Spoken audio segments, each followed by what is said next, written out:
Hey, what's going on, fellow money lovers? It's an awesome day. I hope you're having one because I know I am. Let's continue talking about the presidential dollar series. We're on to 2010 here. It seems like everybody's having some fun talking about the first 3 years since 2007 of these dollar coins. So, what are we talking about?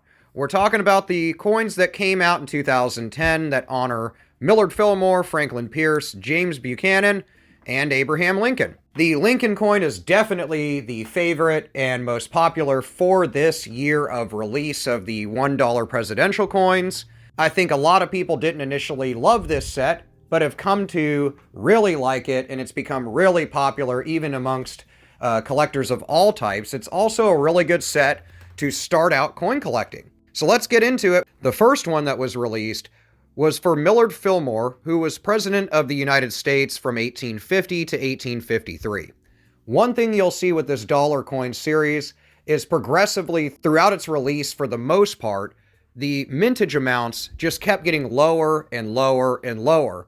But that would help out now, years later, and for years to come from now, as that low mintage, like many other coins, is going to aid in a really solid value on the market. There were only 37.5 million of these made out of Philadelphia and 36.9 million made out of the Denver Mint. The design, of course, features Millard Fillmore on the obverse or front of the coin, who would assume the presidency after Zachary Taylor's death, who we talked about in the last series video. His name and years in office, of course, appear alongside the portrait, while the reverse features the familiar Statue of Liberty design, which would be the norm for the whole series, with the $1 denomination inscribed on it. Now, notable sales and errors for these, they can range highly in price, but the missing edge lettering error is one of the most notable for Fillmore dollars, where they were struck without the inscriptions on the edge that would normally be E Pluribus Unum, In God We Trust, the year and the mint mark. These have sold in upwards of $300 or $400, in some cases more, and usually can sell for easily $40 or $50 for one of these missing edge lettering coins. An MS-66 version of a missing edge lettering Millard Fillmore coin sold for over $200 through heritage auctions only last year. The second one released was for Franklin Pierce, who was President of the United States, the 14th president, from 1853 to 1857. There would be slightly more of them minted in comparison to the mints for Millard Fillmore, being 38.2 million out of Philadelphia and 38.3 million out of Denver. The obverse, of course, shows Franklin Pierce, with the back showing the Statue of Liberty. The most notable error for these is going to be doubled edge lettering. So similar to a double die, but produced through a different way. These were basically fed by human error back through the edge lettering machine, causing them to have the inscriptions around the edge of the coin to be doubled. These can sell for really good money, sometimes selling over $300 in high grades, but easily sell for the $40 to $80 range, even in decent conditions. A double edge lettering Franklin Pierce dollar in MS-67 sold for over $300 through Stack's Bowers in 2022.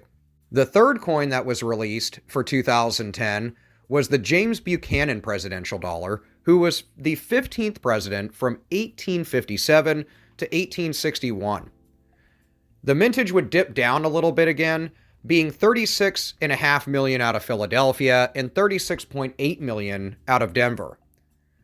Now, Buchanan was often criticized for his role in events that would lead up to the Civil War, and I think that historical significance, as well as him just being a lesser admired president altogether, would aid in the values of these coins not really being too high. However, there are a couple of errors you can look for that do make them really valuable.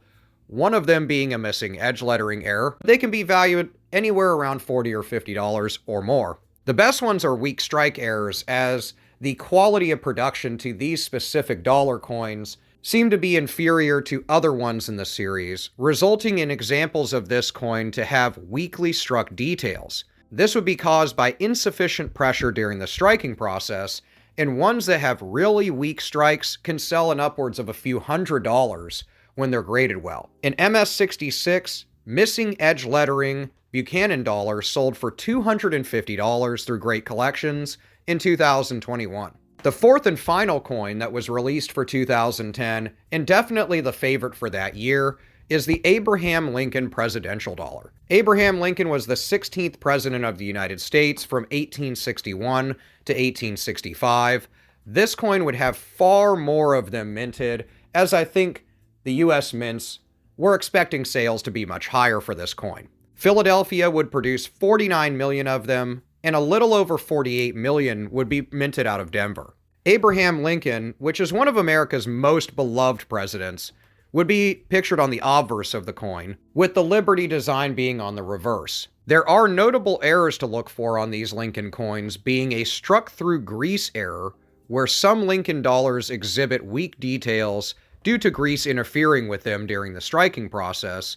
These can sell for anywhere between $50 and a couple $100. There are also known examples of Lincoln dollars that are just in really high grade that sell in upwards of $40 or $50. A Lincoln dollar with a struck-through grease error that had portions of the portrait missing from the obverse sold for well over $500 through eBay only last year. I think presidential dollars are a really cool series. I think a lot of people slept on them for a long time, but they are a really cool series that you can easily, if you're not worried about conditions so much or having graded coins, can complete the series pretty easily, and it's a really fun series to collect. With the small mintage amounts at only around 30 or 40 million per coin, over time, we'll see them just gain more and more value steadily on the market as they'll become less available to the regular collector.